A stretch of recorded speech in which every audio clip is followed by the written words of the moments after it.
488 ప్రశ్న. ఆ, క్రిస్మస్కు డ్యాన్సులు, స్కిట్లు, ఆ. చర్చి డెకరేషన్లు చేయవచ్చా? ఎవరు ఈ శాంటా క్లాజ్? క్రిస్మస్ ట్రీ ఎందుకు వివరించగలరు? చాలామంది క్రైస్తవులు వాక్యాన్ని మర్చిపోయి, వాక్యంలో ఏమి రాస్తుందో మర్చిపోయి అనవసరమైన విషయాలు చేస్తారు. బైబిల్ ఎక్కడ కూడా క్రిస్మస్కి, క్రీస్తు పుట్టుకి డ్యాన్సులు వేసినట్టు కానీ, లేక చర్చికి డెకరేషన్ చేసినట్టు కానీ, దాని తర్వాత స్కిట్, నాటకాలు, స్కిట్లు అంటే నాటకం, నాటకాలు వేసినట్టు కానీ లేదు. ఇవన్నీ కూడా సాతాను సంబంధమైనది. సాతానుడు మనుషుల్లో ప్రవేశించి వారికి, ఆ క్రైస్తవులకు సరైన భక్తి లేకపోవడం, వాక్యం మీద సరైన అవగాహన లేకపోవడం, వాళ్ళు వాక్యానుసారంగా జీవించరు కాబట్టి ఏదో తాగి తందనలాడే రకాలు. వాక్యంలో చాలా స్పష్టంగా ఉంది. చూడు ఏమి రాశాడు. మొదటి తిమోతి మొదటి అధ్యాయము మొదటి అధ్యాయము 6-7 వచనాల్లో, తాము చెప్పు వాటినైనను కొందరు వీటిని మానుకుని తొలగిపోయి. ఏం మానుకుని? వాక్యానుసారమైన మానుకుని. 5వ వచనం, మొదటి తిమోతి మొదటి అధ్యాయం 5వ వచనం. ఉపదేశ సారమిదనగా పవిత్ర హృదయం నుండి మంచి మనసాక్షి నుండి నిష్కపటమైన విశ్వాసము నుండి కలుగు ప్రేమయే. కాబట్టి ఇవి కలిగి ఉండాలి. ఇవి మానుకుని, కొందరు వీటిని మానుకుని మొదటి తిమోతి మొదటి అధ్యాయం 5వ వచనం మానేసి అందులో ఉన్నది. అందులో ఏముంది? పవిత్ర హృదయం నుండి 2 మంచి మనసాక్షి నుండి 3 నిష్కపటమైన విశ్వాసము నుండి కలుగు ప్రేమయే. 4 ప్రేమ. 3 ఈ 3 వదిలేసి కొందరు వీటిని మానుకుని తొలగిపోయి తాము చెప్పు వాటినైనను నిశ్చయమైనట్టు రూఢిగా పలుకు వాటినైనను నోటితో రూఢిగా పలుకు వాటినైనను గ్రహింపకపోయినను ధర్మశాస్త్రోపదేశకులై దండగోరి నిష్ప్రయోజనమైన ముచ్చట్లకు తిరిగిరి. ఇవన్నీ ఏంటి? నిష్ప్రయోజనమైన ముచ్చట్లన్నీ పౌలు అప్పుడే రాశాడు. ఇప్పుడు ఈ క్రిస్మస్, డ్యాన్సులు, స్క్రిప్ట్లు అంటే నాటకాలు, చర్చి డెకరేషన్ చేయకూడదు. చర్చి శుభ్రంగా దులిపి ఒక తెల్లటి సున్నము వేసుకుని దాని తర్వాత వాక్యం కట్టుకోవాలి. ఏం కట్టాలి? అన్ని చోట్ల వాక్యాలు రాయాలి. చర్చి లోపల, బయట, కాంపౌండ్ వాల్కి ఏం రాయాలి? వాక్యాలు. ఎందుకంటే వాక్యమే దేవుడై ఉండేది. యోహాను సువార్త మొదటి అధ్యాయం మొదటి వచనం. యోహాను సువార్త మొదటి అధ్యాయం మొదటి వచనం. ఆదియందు వాక్యం ఉండెను. వాక్యము దేవుని యొద్ద ఉండెను. వాక్యము దేవుడై ఉండెను. కాబట్టి వాక్యమే దేవుడు. కాబట్టి వాక్యాన్ని రాసుకోవాలి, కానీ డెకరేషన్లు పనిచేయవు. మేము కూడా బాప్టిస్ట్లో ఉన్నప్పుడు మా తాత ముత్తాతలు, మా తల్లిదండ్రులు బాప్టిస్ట్లో ఉండేవారు. దాని తర్వాత వాళ్ళని చూసి వీళ్ళని చూసి వాళ్ళు, ఇంక ఇవన్నీ వచ్చేసాయి. ఏంటి? మేము కూడా నాటకాలు, చర్చి డెకరేషన్లు, ఈ డ్యాన్సులు ఇవన్నీ వేసిన వాళ్ళమే. 1970 సంవత్సరంలో ఎప్పుడైతే బ్రదర్ భగత్ సింగ్ గారి యొక్క సహవాసానికి వచ్చామో, రాజమండ్రి హౌస్ ఆఫ్ పీస్ అంటే సమాధాన గృహంకి వచ్చి యూత్ మీటింగ్కి వచ్చాను. అప్పుడు నాకు 17 సంవత్సరాలు. ఆ యూత్ మీటింగ్లో వాక్యం విన్న తర్వాత అప్పుడు నాకు అర్థమైంది, ఇప్పుడు ఇంతకాలం బట్టి మేము చేసేదంతా వ్యర్థము, వేస్ట్, వాక్యానుసారం కాదు. ఈ క్రిస్మస్లు, ఈ డ్యాన్సులు, దాని తర్వాత స్క్రిప్ట్లు, దాని తర్వాత చర్చి డెకరేషన్లు, దాని తర్వాత మరి Santa Claus Christmas tree, Christmas చెట్టు. చెట్టు ఒక మూలన పెట్టడం, దానికి రిబ్బన్లు, బుడగలు, గ్రీటింగులు, ఏంటి ఇదంతా? ఇదంతా ఏంటి? అన్యాచారం. ఒకరిని బట్టి ఒకడు. ఏముంది ఇక్కడ? 1 తిమోతి 1:6 చివరిలో ధర్మశాస్త్రోపదేశకులై ఉండగోరి నిష్ప్రయోజన ముచ్చటలు తిరిగిరి. నిష్ప్రయోజనమైన ముచ్చట్లకు తిరిగిరి. ఇవన్నీ ఏంటి? నిష్ప్రయోజనమైన ముచ్చట్లు. యాకోబు పత్రిక 3:1. యాకోబు పత్రిక 3:1. యాకోబు పత్రిక 3:1. నా సహోదరులారా, బోధకులను మనము మరి కఠినమైన తీర్పు పొందుదమని మీరు తెలుసుకుని మీలో అనేకులు బోధకులు కాకుండుడి. కాబట్టి ఇవన్నీ దేవుని సేవకుడే చేస్తాడు. దేవుని సేవకుడే చేస్తున్నాడు. యథారాజా తదా ప్రజ.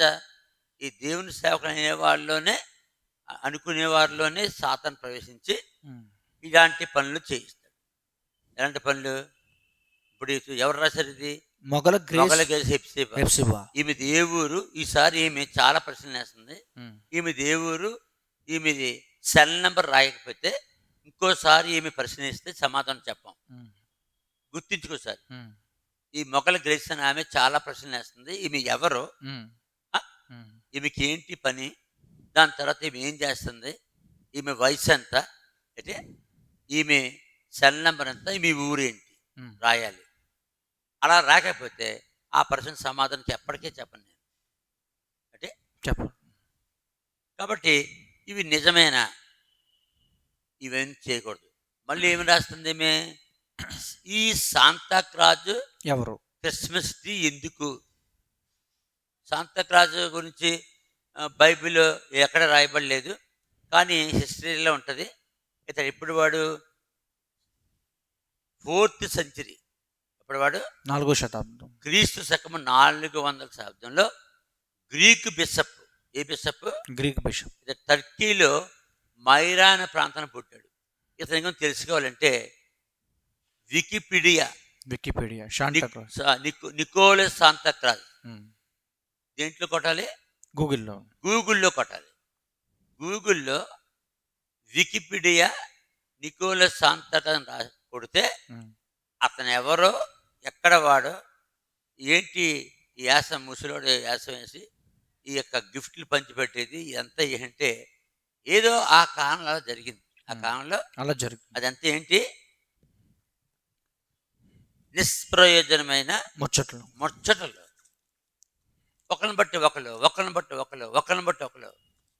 ఈ డ్రామాలో డాన్స్ కొన్ని చోట్లయితే కేరళ పాట్యమని క్రిస్మస్ 20వ తారీఖు అంటే 24వ తారీఖు రాత్రి కేరళ పార్టీ అని చెప్పేసి చర్చిలో ఉన్నటువంటి మరి యవ్వనస్తులు రాత్రుళ్ళు మరి ఆ చర్చికి ఎవరైతే వస్తారో వాళ్ళ ఇళ్ళకి మరి పాటలు పాడుకుంటూ, డోలక్ వాయించుకుంటూ, కంజీలు కొట్టుకుంటూ వాళ్ళు తాగేసి శుభ్రంగా తాగేసి ఆడపిల్లలు మగపిల్లలు ఇష్టానుసారంగా రోడ్ల మీద, ఒకవేళ 2 చర్చిలు ఒకేసారి మరి ఎదురయ్యారనుకో పెద్ద గొడవ, కొట్టేసుకోవడమే. తాగేస్తున్నారు కదా, అంటే అపవిత్ర పనులన్నీ చేస్తారు.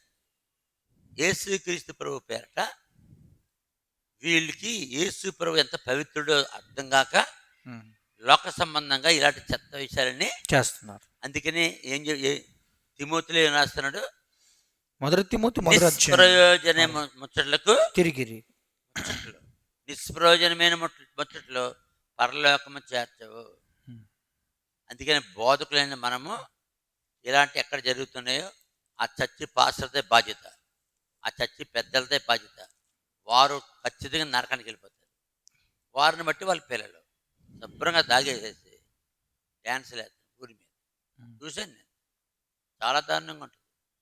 ప్రతి ఇంటికి వస్తాం, అక్కడ మరి వాళ్ళు డప్పులు కొట్టడం, డ్యాన్సులు వేస్తాం. వాళ్ళు ఏమైనా పెడితే తినేయడం, ఇస్తే ఆ టీ తాగేయడం, డబ్బులు ఇస్తే పొడుచుకుని పోతాం. ఎంత దారుణం! వాళ్ళు ఒక్కడికి భక్తి లేదు. అలా సాధారణంగా యవ్వనస్తుడు అంటేనే భక్తి ఉండదు. ఉమ్. కోట్ల మందిలో ఒకడికి ఉమ్. భక్తి ఉంటుందేమో.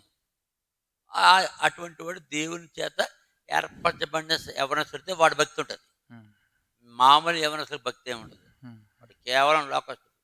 కాబట్టి ఈ మొగల గ్రీసు హెప్సీబా తెలుసుకోవాలి, ఇవన్నీ వ్యర్థము, ఇవన్నీ మేము చేసే ఇవన్నీ ఇవి తప్పు అని తెలుసుకుని నిజమైన వాక్యానుసారమైన భక్తికి వచ్చాం. అది భక్తి సింగారు సహవాసం. ఈ భూమి మీద వాక్యానుసారంగా చెప్పగలిగిన వాడు ఎవరు అంటే 1900లో ఇప్పుడు 1900 బ్రదర్ భగత్ సింగ్ అంటే బ్రదర్ భగత్ సింగ్ ఇంకా సంఘాన్ని చాలా పవిత్రంగా ఆయన ఉంచాడు. ఆయన వృద్ధుడైపోయిన తర్వాత ఒక 14 సంవత్సరాలు 15 సంవత్సరాలు మరి మాట లేదు ఆయనకి. అప్పటి నుంచి మరి ఆ సహవాసంలో మరి రకరకాలుగా సాతానుడు మరి చేసేసి మరి శాంతి లేకుండా చేశాడు. కానీ భగత్ సింగ్ గారు మరి బ్రతికున్నంత కాలం మరి ఆయన వాక్యం చెప్పి మరి ఆరోగ్యంగా ఉన్నంతకాలం పిన్ డ్రాప్ సైలెంట్, వాక్యానుసారంగా ఉంటేనే ఉండి అది గేటవాడు. నాదంతే పత్తే వాక్యానుసారం ఉంటేనే ఉండవు, లేకపోతే చూస్తాను నేనే గేడాడు. కాబట్టి ఈ హెప్సీబా ఏ ఊరు, ఇవి సెల్ నెంబర్ ఎంత, ఈమె వయసు ఎంత నెక్స్ట్ టైము తెలియజేయాలి. లేకపోతే ఈమె ప్రశ్నలు మాత్రం మంచి ప్రశ్నలు వేస్తుంది. ఏమి మంచి ప్రశ్నలే అంటే క్రైస్తత్వం అంటే ఏంటో క్రైస్తవులకి కనువిప్పు కలగాలని ఈమె. ఇప్పుడు ఈమె ఎందుకు తన ఊరి పేరు రాయదంటే, ఈ పేరుకి ఊరి పేరు చెప్పేసామంటే ఇంకా అందరూ ఈ మీద దెబ్బలాడు. నువ్వు ఆ సామ్య మనోహర్ గారికి ఎత్తన ప్రశ్నలు, ఇంకా ఆయన ఉన్నట్టు చెప్పేతాడు. ఇక మమ్మల్ని అందరినీ నువ్వు ఇలా చేస్తానని చెప్పేసి ఈమె తిడతారని ఈమె ఏం చేస్తుంది, ఊరి పేరు సెల్ నెంబరు పెడతలేదు. సరే పెట్టాలి, ధైర్యంగా ఉండాలి, వాక్యం ప్రకటించేవాడు. ఈమె ప్రశ్నలు మంచిగా చేస్తుంది, కానీ ఆమె ఊరి పేరు రాయాలి, ధైర్యంగా ఎదుర్కోవాలి మిగతా వాళ్ళని. కాబట్టి ఇవన్నీ వ్యర్థము. యేసు పుట్టాడు, ఆయన లోకంలో జీవించిన 3 సంవత్సరాలు. ఎందుకు పుట్టాడు? అందరి పాపాలు సిలువలో భరించి రక్తం కాచి ఆ పవిత్రమైన రక్తంతో మానవులకు పాప క్షమాపణ ఇవ్వడానికి పుట్టాడు. కానీ డ్యాన్సులు వేయండి క్రిస్మస్కి, నేను పుట్టాను కాబట్టి డ్యాన్సులు వేయండి, లేకపోతే డ్రామాలు వేయండి, లేకపోతే మిలిటరీ చర్చికి డెకరేషన్ చేయండి, ఆ చర్చి డెకరేషన్ చెప్పి ఇష్టానుసారంగా అలంకరణ, లోక సంబంధమైన చెత్త అలంకరణ. చర్చిలు ఏముండాలి? వాక్యం తప్ప ఇంకేముండదు. చర్చి లోపల వాక్యాలు రాయించాలి. భగత్ సింగ్ గారు చేశాడు పని. అంతకుముందు రోమన్ క్యాథలిక్ కానీ, దాని తర్వాత లూథరన్స్ కానీ, దాని తర్వాత బాప్టిస్ట్ సంఘాలు కానీ, పెంతెకోస్తలు కానీ, ఏ సంఘస్థులు కూడా వాక్యాలు రాసేవారు కాదు. వాక్యం అంటే ఏంటి తెలదు కదా వాళ్ళకి. భగత్ సింగ్ గారికి దేవుడు ఆ వాక్యాన్ని చర్చి లోపల బయట గోడలకి రాయించి అది చూసి అందరూ ఇప్పుడు నేర్చుకున్నారు. అయితే డ్యాన్సులు వేయడాలు, చర్చి డెకరేషన్లు, స్కిట్లు అంటే నాటకాలు వేయకూడదు. మరి మా చిన్నప్పుడు మరి మేము క్రిస్మస్కి డ్రామాలు వేసేవాళ్ళం, నాటికలు వేసేవారు. ఆ డ్రామాలో మరి ఆడవాళ్ళ పోర్షన్ వస్తే పెద్దాపురం భోగవాళ్ళని తీసుకొచ్చు. ఎంత పాపం అన్నది. మరి కళ్ళు తెరబడ్డాయి వాళ్ళకి. అప్పుడు దేవుడు నాకు నా 12వ సంవత్సరం వయసులో స్కూల్కి వస్తున్నప్పుడు ఇదంతా తప్పు, మీ తాత ముత్తాతలు మీ తల్లిదండ్రులు చేసిన తప్పు. వాళ్ళు ఇతరుల దగ్గర నేర్చుకున్నారు, వాళ్ళ దగ్గర వాళ్ళు కూడా అనేక మంది చేస్తున్నారు కదా పళ్ళు వీళ్ళు నేర్చుకున్నారు. అప్పుడు దేవుడు నాతో మాట్లాడి అప్పుడు నన్ను వాళ్ళు నా 12వ సంవత్సరంలో సంఘంలో చేర్చుకున్నారు సంఘ సభ్యుడిగా. ఆ సంఘ సభ్యుడికి ఏదైనా అడగడానికి హక్కు ఉంటుంది. ఒకసారి మీటింగ్ పెట్టారు. డిసెంబర్ 25వ తారీఖుని క్రిస్మస్ చేయాలని డ్రామా వేయాలి. చెప్తున్నాను కదా సారి, డ్రామా వేయాలి.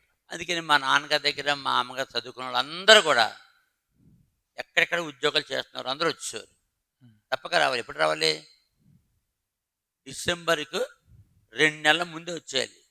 అంటే అక్టోబర్లో వచ్చేయాలి. తప్పక రావాల్సిందే. రాకపోతే వాడిని సంఘ సభ్యుడిగా తీసేస్తారు. అంటే సంఘ సభ్యుడికి ఖచ్చితంగా. కాబట్టి ఎక్కడెక్కడ ఉద్యోగాలు చేసుకుంటున్నప్పటికీ వాళ్ళందరూ వచ్చిన తర్వాత ఆవేళ మీటింగులో మా నాన్నే ప్రెసిడెంట్, మా అమ్మేమో వైస్ ప్రెసిడెంట్. మా నాన్నగారు కూర్చున్నాడు. దాని తర్వాత సంఘ సభ్యులు వచ్చారు. అదేంటి, క్రిస్మస్కి 2 నెలలు ఉంది, మరి డ్రామాలకి రిహార్సల్ చేసుకోవాలి కదా, కాబట్టి ఎవరు ఏ పోర్షన్ తీసుకుంటారో. క్రిస్మస్ అంటే ఇంకా మామూలుగా ఉండదు. ఇక ఆ కాలం అలా గడిచిందయ్యా. ఆ కాలం అలా గడిచింది. సిగ్గులేదు. అంటే వాక్యం తెలియదు ఎవరికి. ఇప్పుడు వాక్యం తెలుస్తుంది, కానీ ఇప్పుడు వాక్యం బాగా చదువుకుని ఈ తప్పుని చెప్పగలుగుతున్నాం. కానీ అప్పుడు నేను చాలా కుర్రాడిని కదా, నాకు తెలీదు. ఏంటి డ్రామాలు, యాసాలు, యాక్షన్లు ఇవన్నీ ఆనందంగా ఉండేది. అది భూ సంబంధమైన బాహ్య సంతోషం. ఇంకా అది మామూలు సంతోషం కాదు. ఇప్పుడు అర్థమవుతుంది అదంతా తప్పు చేసామే. దేవుడు చూస్తాడు సరిగ్గా లెవెల్ చేసేస్తాడు. అలా మమ్మల్ని లెవెల్ చేసి ఆ వేళ మీటింగ్లో క్రిస్మస్ ఏ డ్రామా వేయాలో, ఎవరి ఉద్దేశం ఏంటో, చందా ఎంత వేసుకోవాలో చెప్పాలి, ఎవరెవరు ఏం చేస్తారు. చాలా పెద్ద మీటింగ్. 2-3 చెప్పారు. వరుసగా చెప్పాలన్నమాట. నేను 2 బెంచులు చివరిలో ఉన్నాను. నేను ఇప్పుడు జ్ఞాపకం నాకు అప్పుడు 12 సంవత్సరాలు. ఇప్పుడు 73.5. ఇప్పుడు నా వంతు వచ్చింది. అప్పటికే దేవుడు నన్ను స్కూల్కి వచ్చినప్పుడు బోధించేవాడు వాక్యం. అంటే దేవుడు తలంపుల ద్వారా చెప్తాడయ్యా. మన ఆత్మలో చెప్పేదంటాడు. అందుకని ఆత్మతో మాట్లాడడం, తలంపులతో మాట్లాడడం దేవుడు. అందులోనే ఉంటానమాట. ఇంక మనం దేవునితోనే ఉంటాం. నన్ను తయారు చేశాడు బాగా దేవుడు, ధైర్యంగా తయారు చేశాడు. నా వంతు వచ్చింది అని నిలబడ్డాను. నువ్వేం చెప్తావు, క్రిస్మస్కి ఏ డ్రామా వేయాలన్నాడు. నేను లేచి లెగ్గనే నాకు ఏదో ఇంకొక ఆత్మ ఆవరించినట్టుగా తెలిసింది. మరి దేవుడు చెప్పండి అయ్యే, ఒక మనం మాట్లాడడం, ఇంకా ఆయన వచ్చి మన మీద వాళ్తాడు. దేవుని యొక్క ఆత్మ వాళ్తుంది. అయితే దేవుని ఆత్మ వాళ్ళు అది మరి అపొస్తలుల కార్యం 2వ అధ్యాయం జరిగింది. అదే శుద్ధాత్మ వాళ్ళు ప్రవేశించాడు. అప్పుడు వాళ్ళు వాక్యం చెప్పడానికి ధైర్యంగా బోధించారు. క్రిస్మస్ ఏంటి, డ్రామాలు ఏంటి అన్నాను. వయసు ఎంత నాకు? 12 సంవత్సరాలు. 12. క్రిస్మస్ ఏంటి, డ్రామా ఏంటి, ఆ డ్రామాలు ఏంటి? మతి లేదు ఎవరికైనా. ఇంకా నేను ఏం చెప్పాలి? మీ అందరూ ఏ డ్రామా వేస్తారంటే ఆ డ్రామా అనాలి. నేను తందాంతానమాట. ఇంకా ఏమంటున్నాను నేను? క్రిస్మస్ ఏంటి, ఎంత ధైర్యంగా అంటున్నాను. అంత వయసులో అంత ధైర్యం ఉంటుందా? ఉండదు. కొట్టేస్తారు. ఇప్పుడు ఎప్పుడు క్రిస్మస్ ఏంటి, డ్రామా ఏంటి అన్నాను. వెంటనే మా అమ్మగారు, మాది ఇల్లు బడి ఒకటే, సగం ఇల్లు సగం బడి, స్కూలు.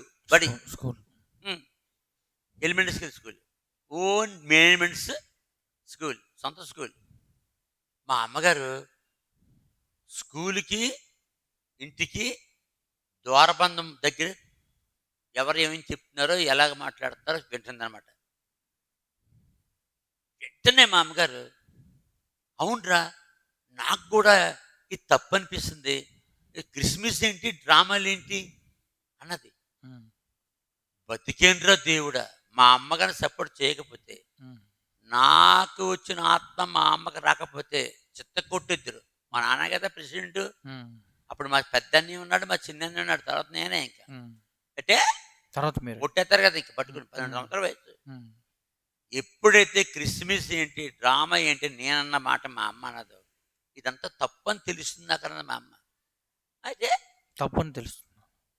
వెంటనే ఇదేంటి మీ పెద్ద పంతులు గారి దగ్గర నుంచి, ఏ పంతులు గారు? పెద్ద పంతులు గారు అంటే మా అమ్మగారు తండ్రి అనమాట, భూసరత్నం గారు. అక్కడి నుంచి వస్తుంది ఇది. అంటే డ్రామాలు వేస్తాం, క్రిస్మస్కి పెద్ద అట్టహాసంగా చేస్తాం, నాటకాలు వేస్తాం, ఇదేంటిది అని పెద్ద గందరగానం వచ్చేసి, మీ కాలం మన కాలం కూడా చేస్తాను, ఇది వారసత్వంగా వస్తుంది. ఏమవుతుంది? వారసత్వం వస్తుంది. అపవిత్రమైన పనులన్నీ ఏమవుతాయి?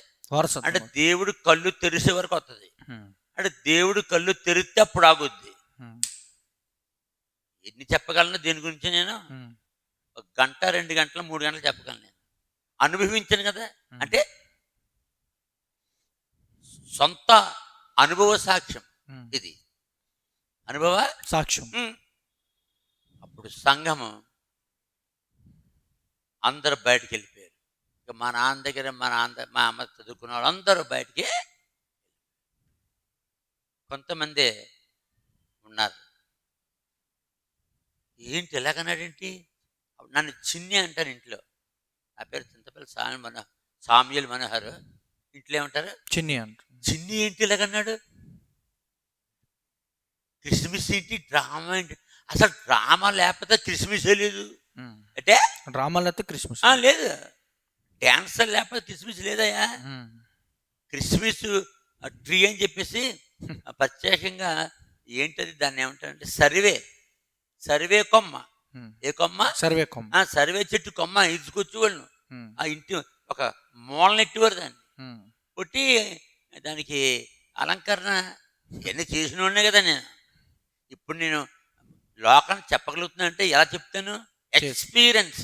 ఇక నువ్వు ఏ కోణంలో అడుగు చెప్పేస్తాను. ఎందుకు ఇప్పుడు నువ్వు చెప్పలేవు ఇది. ఎందుకు నీకు క్రిస్మస్ లేదు, నువ్వు నాకు పుట్టావు కాబట్టి. నువ్వు పుట్టేటప్పటికే నేను పూర్తిగా దైవత్వంగా మారిపోయాను కాబట్టి నీకు క్రిస్మస్ లేదు, డ్రామాలు లేదు, నాటకాలు లేవు, డ్యాన్స్ లేదు, ఏమీ లేదు. పెద్ద పండుగ అండి అది. అమ్మా ఒప్పుకుంటుంది. మరి లైటింగ్, ఆ లైటింగ్ దొంగ కరెంటు. ఏ కరెంటు? దొంగ కరెంట్. కరెంటు స్తంభంకి 2 వైర్లు ఫేస్ న్యూట్రల్ తగిలించేస్తాం కర్రతో. అంటే వాడేసుకోవడం.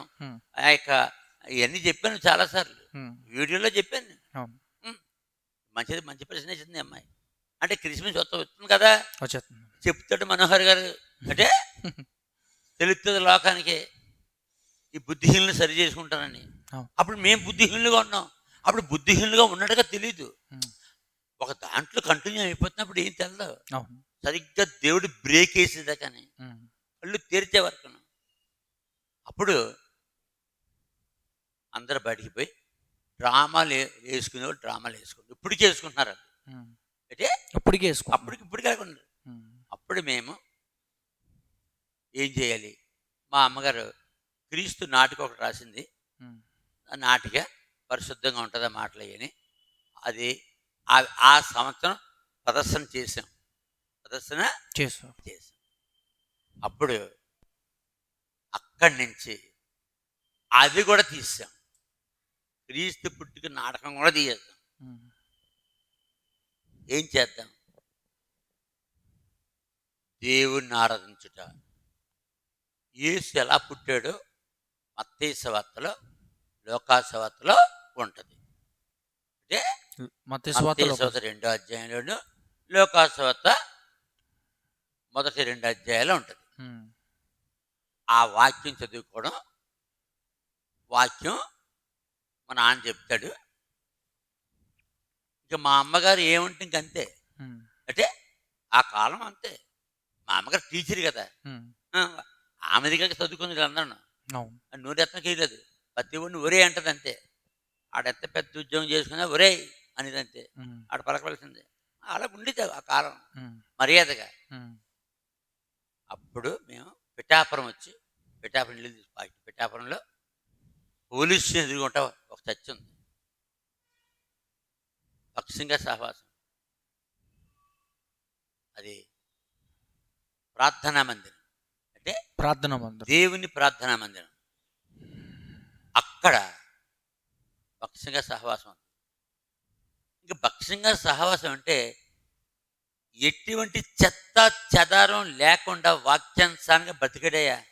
ఆయన్ని పరిశుద్ధాత్మే తయారు చేసి, పరిశుద్ధంగా తయారు చేసి లోకానికి సత్యం చెప్పడానికి వదిలేడు. ఆయన ఎవరు? అది ఆయన ఏ దేశం? పంజాబ్, పాకిస్తాన్. పాకిస్తాన్లో హైదరాబాద్, అంటే సర్గోదా అనే ప్రాంతం, హైదరాబాద్. అక్కడి నుంచి మరి పాకిస్తాన్ ఇండియా విడిపోయినప్పుడు, ఇండియా పాకిస్తాన్ విడిపోతున్నప్పుడు, ఆ పాకిస్తాన్ కూడా ఇండియా లేదు అప్పుడు. 1947లో వాళ్ళ తండ్రి వాళ్ళ తల్లి వాళ్ళంతా కూడా ఇండియాకి వచ్చేస్తే పంజాబ్, అక్కడ పంజాబ్కి వచ్చేసారు. ఆ పంజాబ్లో మరి ఆయన పంజాబ్లో చదువుకుని అక్కడ నుండి ఇంగ్లాండ్ వెళ్ళి అక్కడ దేవుని చేత పట్టబడి తిరిగి వచ్చిన తర్వాత వాక్యానుసారంగా ఆయన జీవించాడు, వాక్యానుసారంగా అందరికీ ప్రకటించాడు. ఆయన బొంబాయి నుంచి నేరుగా అక్కడికి వచ్చాడు, మద్రాసు వచ్చాడు. మద్రాసులో యెహోషామని స్థాపించాడు.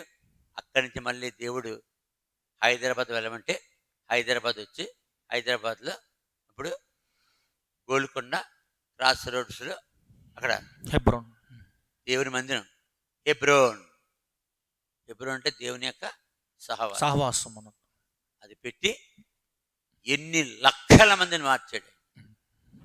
అందులో నేను అక్కడ, అందులో మా కుటుంబం ఒకటి.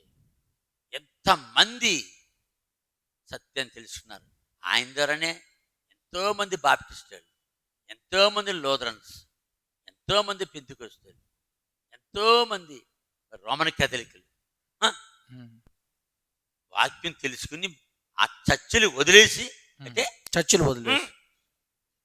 ఆ సహవాసం వదిలేసి సత్యంలోకి వచ్చారు. అందులో మా కుటుంబం, అందులో నేను ఒక. కాబట్టి మొగల గ్రేస్ హెప్సిబా ఇంకోసారి నువ్వు ప్రశ్న వేసినప్పుడు నీ యొక్క వయసు ఎంత, నీ యొక్క ఊరేంటి, నీ సెల్ నెంబర్ రాయాలి, ఏ జిల్లా తప్పక రాయాలి. లేకపోతే ఎంత మంచి ప్రశ్న వేసినా సమాధానం చెప్పండి. పబ్లిక్ వస్తుంది కదా, అంటే ఈమె ఇటువంటి ప్రశ్నలు వేస్తుందని అందరూ తెలియాలి. అప్పుడు వాళ్ళు తెలుసుకుంటారు ఈమె ద్వారా. కాబట్టి ఈ ప్రశ్న సమాధానం చెప్తున్నాను. పూర్వకాలం ఎక్కడో గ్రీసు దేశంలో, గ్రీకు దేశంలో దేవుని సేవ చేసేవాడు ఉండి, టర్కీ దేశం, నేను టర్కీ దేశం వెళ్ళాను, గ్రీసు వెళ్ళాను. అంటే అది ఉంది కదా మ్యాప్లో. 1993 నాహోవాడ చూడడానికి వెళ్ళినప్పుడు 1983లో నాహోవాడ చూడడానికి వెళ్ళినప్పుడు నేను అంటే టర్కీ దేశం వెళ్ళి, టర్కీ దేశం యొక్క ముఖ్యపట్నం అంకారా, అక్కడి నుండి నా బస్సు ఛార్జీ ఇరాక్ దేశంలో, ఇరాక్ ముఖ్యపట్నం బాగ్దాద్ నుండి ఆ బస్సు ఎక్కడికి వెళ్తుంది? గ్రీసు దేశం వెళ్తుంది. ఎక్కడికి వెళ్తుంది? గ్రీస్ వెళ్తుంది. 16,000 అప్పుడు 16,000 ఎంత? 16,000 దేనార్లు. 16,000 దేనార్లు. డబ్బు ఉంది కదా మనకి, దేవుడిని పంపించాడు కాబట్టి. అప్పుడు వెళ్ళాను గ్రీసు. అంటే ఐరోపా ఖండం. గ్రీస్ ఎక్కడ ఉంది? ఐరోపా.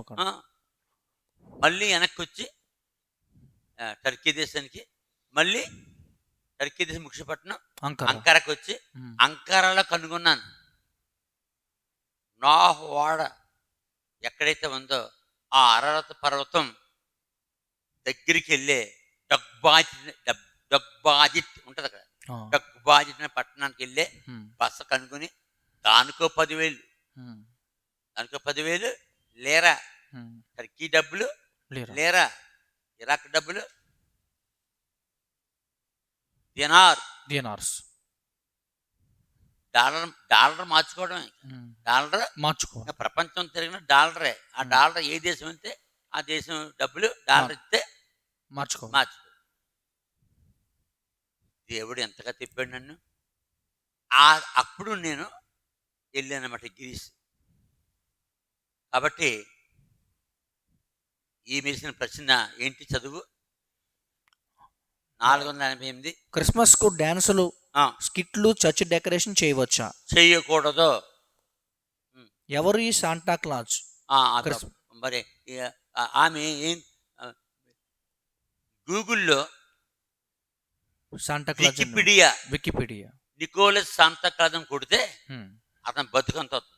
ఇప్పుడు అంతా చెప్పాలంటే ఇప్పుడు దీనికి ఆమె చూసుకుంటుంది. అలాగే అందరూ చూసుకుంటారు. అతడు 4th century. ఇప్పుడు 4th century గ్రీస్ శకం 400లో పుట్టాడు. ఎక్కడ? టర్కీ దేశంలో మైరానా ప్రాంతంలో. అతడు టర్కీ పక్కనే గ్రీస్. అదిగో ఉందా? కాబట్టి అక్కడ మరి గ్రీస్ దేశంలో బిషప్గా పనిచేశాడు. అతడు అనమాట గిఫ్ట్లు, మంచి మంచి బొమ్మలు ఇవన్నీ పట్టుకుని అందరికి ఎత్తడు. రాత్రులు ఏ ఇంటికి వెళ్ళి అక్కడ పెట్టేసి వెళ్ళిపోతాడు అనమాట. అందుకని అతనికి క్రిస్మస్ తాత అన్నారు. క్రిస్మస్ తాత. అతను ముసలిడు వేషం వేశాడు అనమాట. తెల్లటి జుట్టు, తెల్లటి మీసాలు, గడ్డం వేసుకుని అదో బొమ్మ. ఆ క్రిస్మస్ తాత బొమ్మలు కొనుక్కుని అది కూడా క్రిస్మస్ ట్రీకి కట్టేవు. ఇవన్నీ లేనిపోయిన ముచ్చట్లు. ఎక్కడుంది? 1 తిమోతి అధ్యాయము 6వ వచనం చివరిలో ఉంటుంది. కొందరు వీటిని మానుకుని తాము చెప్పు వాటినైనను నిశ్చయమైనట్టు రూఢిగా పలుకు వాటినైనను గ్రహింపకపోయినను ధర్మశాస్త్రోపదేశకుల ఎండగోరి నిష్ప్రయోజనమైన ముచ్చటలకు తిరిగిరి. కాబట్టి ఈ యొక్క క్రిస్మస్ అని డ్యాన్సులు, స్క్రిప్ట్లు, చర్చ్ డెకరేషన్లు, డ్రామాలు ఇవన్నీ కూడా వ్యర్థము. వాటి ద్వారా ఎవడ పరలోకానికి చేరలేదు. అసలు మనం ఎందుకు యేసుప్రభుని నమ్ముకున్నాం? డ్యాన్సులు అయినాకని క్రిస్మస్ పనులు చేసుకున్నాక పరలోకం చేరినాయి. అంటే పరలోకం చేరడం. యేసు రక్తము ప్రతి పాపమును మన పవిత్రునిగా చేయును. అది వదిలేశారు. 1 యోహాను 10వ అధ్యాయం 7వ వచనం మధ్య భాగంలో యేసు రక్తము ప్రతి పాపము నుండి పాపాలు ఒప్పుకోవడం, పవిత్రంగా జీవించడం, పరలోకం చేరినాయి. ఇవన్నీ చేస్తే పరలోకం ఎవడ చేయడం? నరకన పోతాడు. కాబట్టి ఇవన్నీ తప్పుని. క్రిస్మస్ ట్రీ ఎందుకు? అదొక ఆచారం. చెత్త అంటే ఎవడికి వస్తుంది? చెత్తతనంపు అంటే ఎవరికి వస్తుంది? వాడు ద్వారా ఇదంతా ఎక్కడది? విదేశీయులది. ఈ చర్చి డెకరేషన్లో మరి ముందు అదే అక్కడే కదా వాక్యం ప్రకటన పడింది. అవును. దాని తర్వాత మన దేశానికి వచ్చారు ఇప్పుడు 1700లో వీళ్ళందరూ అక్కడి నుంచి. అంతకుముందు తోమా వచ్చాడు, కానీ తోమ ఇలాంటివి ఏం చేయలేదు. తోమ ఏంటండి చేయలేదు. కానీ ఇప్పుడు తోమ ఎక్కడైతే ప్రకటించాడో ఆ యొక్క కేరళ, తమిళనాడు, దాని తర్వాత తమిళనాడులో మళ్ళీ ఆ చర్చిలు ఎన్ని వచ్చేసాయి, మళ్ళీ వచ్చేస్తాయి. ఇప్పుడు వాక్యానుసారంగా లేకపోతే చెత్తంతా సాతాండే పెట్టేస్తాడు. వీటి నుండి తప్పించుకోవాలి అని ఖచ్చితంగా చెప్తున్నాను. ఈ విధంగా నేను నా కాలంలో దేవుడు నా ద్వారా మా యొక్క సంఘములో క్రిస్మస్ తీసాడు. అంటే డ్రామాలు తీసాడు. వాక్యానుసారంగా బతకడం నేర్చుకున్నాను. అంటే వాక్యానుసారంగా బతకాలి. ఈ మధ్యన భక్తంగా సహవాసంలో కూడా జనవరి 31 నైట్కి చిన్నపిల్లకి వాక్యం నేర్పుతారు. సంవత్సరం అంతా పాటలు నేర్పుతారు. వీళ్ళు డ్యాన్స్ నేర్పుతాం మొదలు పెట్టి ఎక్కడ? స్టేజ్ మీద. అంటే నెమ్మదిగా లోకం లోనకే వస్తుంది. సైతాన్ని కూడా ఊరుకోడు. నువ్వెంత పరిశుద్ధంగా ఉండు, నెమ్మదిగా వాడు ఒక నీడలాగా లోనికి వస్తాడు. ఇప్పుడు ఏం చేస్తున్నారు? 31 నైట్కి ఆరాధన చేస్తున్నారు, కానీ దేనికి? ప్రాధాన్యత ఇస్తున్నారు. డ్రామాలు, నాటకాలు, నాటికలు ఈ పిల్లల చేత దేవుని పరిశుద్ధమైన స్టేజ్ మీద వాక్యం చెప్పే చోటులో ఏం చేస్తున్నారు? డ్యాన్సులు వేస్తున్నారు. మనం ఏం చేస్తున్నాం? నేనేం చేస్తున్నాను? మీరు సంవత్సరం అంతా నేర్చుకున్నటువంటి కంఠత వాక్యం అప్పగించండి. అందరు కలిసి ఏ పాటలను పాడండి. పాడండి తప్ప ఊగాడా ఇలాగలాగ అన్నాడా అక్కడికి అయిపోయింది. అంటే యాక్షన్ చేయొద్దు, యాక్షన్ పని చేయదు, డ్యాన్సులు పని చేయవు, తీసి పారేసాం. తీసే నోరు మూసుకుని ఇలా చేతులు కట్టుకుని పాటలు పాడాలి, ఇలా కట్టుకుని వాక్యం చెప్పి దిగిపోవటం. మరి కొన్ని చోట్ల ఏమైంది ఇప్పుడు? పక్షంగా సహవాసం కూడా ఏమొచ్చింది? ఇప్పుడు లోకం ఎంటర్ అయిపోతుంది. చాలా చోట్ల ఇలా జరుగుతుంది. ఇప్పుడు రాజమండ్రి ఉందా? చాలా దారుణంగా ఉంటుంది. ఉంది కదా సంగతి. మరి కళ్ళు మూసిపోయినా పెద్దలకినే సేవకులకి ఆ విశ్వాసం అక్కడే కాదు, అలా ఎన్ని చోట్ల జరుగుతుంది చోట్ల. అంటే నేను రాజమండ్రితో చూశాను. ఏది వీడియో, వాళ్ళు డ్యాన్స్లు వేస్తాను. చాలా బాధపడ్డాను. తప్పది.